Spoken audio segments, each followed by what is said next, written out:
नमस्कार, आकाशवाणी देहरादून से प्रस्तुत हैं प्रादेशिक समाचार।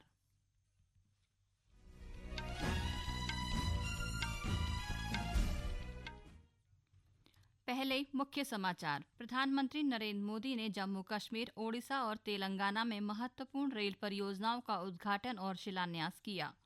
मुख्यमंत्री पुष्कर सिंह धामी ने प्रधानमंत्री नरेंद्र मोदी को उत्तराखंड में होने वाले राष्ट्रीय खेलों के लिए आमंत्रित किया। राज्यपाल गुरमीत सिंह ने देश के औद्योगिक विकास और उपभोक्ता अधिकारों के क्षेत्र में भारतीय मानक ब्यूरो के योगदान को महत्वपूर्ण बताया।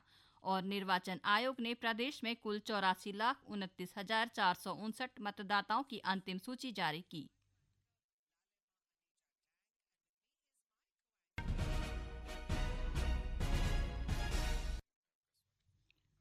प्रादेशिक समाचारों के साथ मैं नीता कांडपाल। और अब समाचार विस्तार से। प्रधानमंत्री नरेंद्र मोदी ने आज वीडियो कॉन्फ्रेंस के माध्यम से विभिन्न रेलवे परियोजनाओं का उद्घाटन और शिलान्यास किया। रेल कनेक्टिविटी के विस्तार पर बोलते हुए प्रधानमंत्री ने कहा कि पिछले 10 वर्षों में 30,000 किलोमीटर से अधिक नई रेल पटरियां बिछाई गई हैं। सैकड़ों रोड ओवरब्रिज और रोड अंडरब्रिज बनाए गए हैं। उन्होंने कहा कि सरकार के प्रयासों से ब्रॉडगेज लाइनों के निर्माण से दुर्घटनाएं भी कम हुई हैं और यात्रियों की सुरक्षा भी बढ़ी है।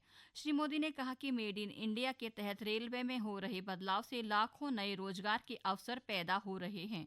उन्होंने कहा कि पिछले 10 वर्षों में लाखों युवाओं को रेलवे में स्थायी सरकारी नौकरी मिली है।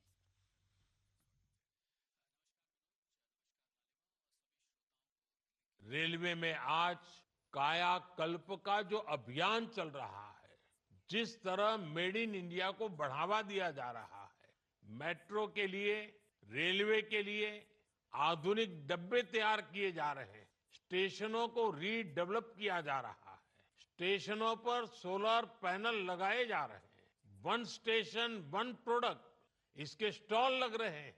उससे भी रेलवे में रोजगार के लाखों नए अवसर बन रहे हैं। पिछले 10 साल में रेलवे में लाखों युवाओं को पक्की सरकारी नौकरी मिली है। मुख्यमंत्री पुष्कर सिंह धामी ने प्रधानमंत्री नरेंद्र मोदी को उत्तराखंड में होने वाले राष्ट्रीय खेलों के लिए आमंत्रित किया है। आज नई दिल्ली में प्रधानमंत्री से शिष्टाचार भेंट के दौरान मुख्यमंत्री ने श्री मोदी को राज्य में संचालित विकास कार्यों के बारे में जानकारी दी।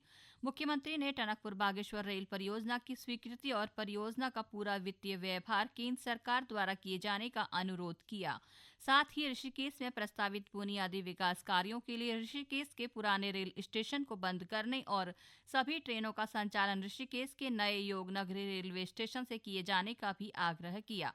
मुख्यमंत्री ने उत्तराखंड में जल जीवन मिशन में आवंटित केंद्रीय अंशदान की अवशेष धनराशि जल्द अवमुक्त करने के लिए संबंधित को निर्देशित करने का आग्रह किया।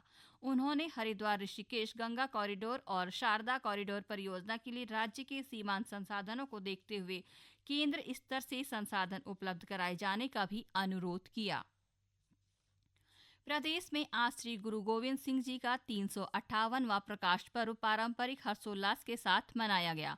इस अवसर पर राज्यपाल गुरमीत सिंह ने देहरादून के नुन्नावाला स्थित गुरुद्वारे में मत्था टेक कर देश प्रदेशवासियों के सुख और समृद्धि के लिए अरदास की। उन्होंने कहा कि श्री गुरु गोविंद सिंह जी की प्रेरणादायी जीवन, समर्पण और त्याग हमें सत्य, न्याय, समानता और मानवता की सेवा का मार्ग दिखाता है। उधर चंपावत जिले में प्रकाश पर्व के अवसर पर गुरुद्वारा रीठा साहिब और गुरुद्वारा टनकपुर में झांकी निकाली गई तथा गुरु ग्रंथ साहिब का अखंड पाठ किया गया। साथ ही लंगर का आयोजन भी किया गया। बागेश्वर में नगर निकाय चुनाव को निष्पक्ष और शांतिपूर्ण संपन्न कराने के लिए जिला प्रशासन तैयारियों में जुटा है।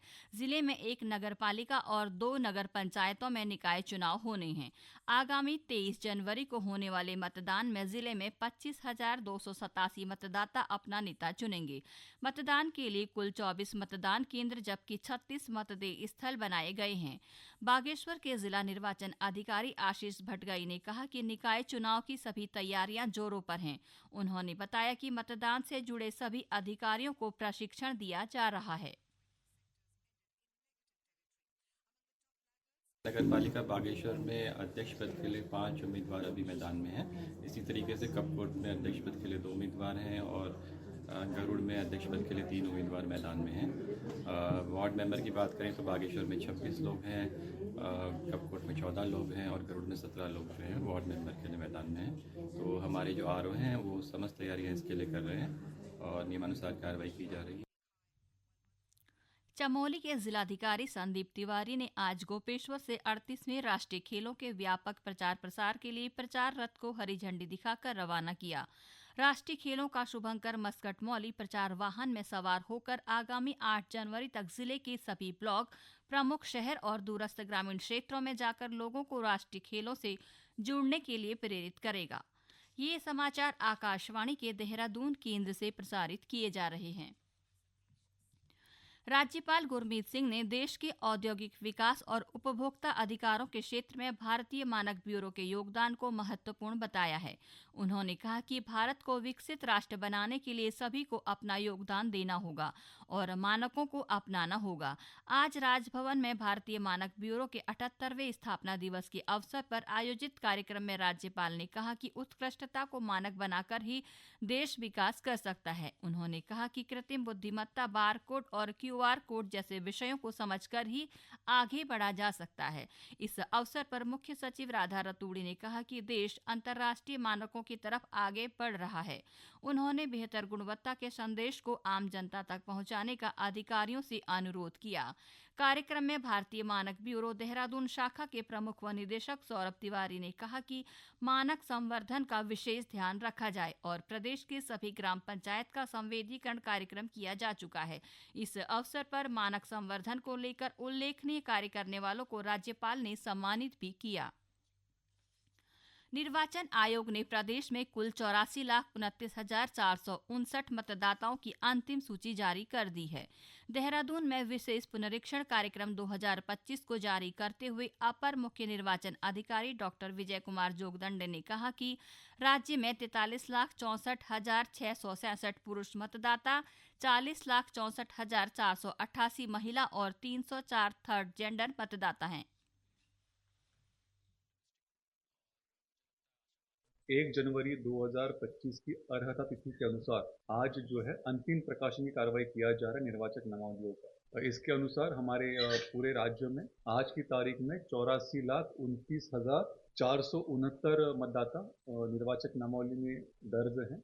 इसमें जो पुरुष मतदाता हैं वो 43,64,667 और जो महिला मतदाता हैं वो 40,64,600। इसमें जो थर्ड जेंडर मतदाता हैं वो 304 दर्ज हुआ है।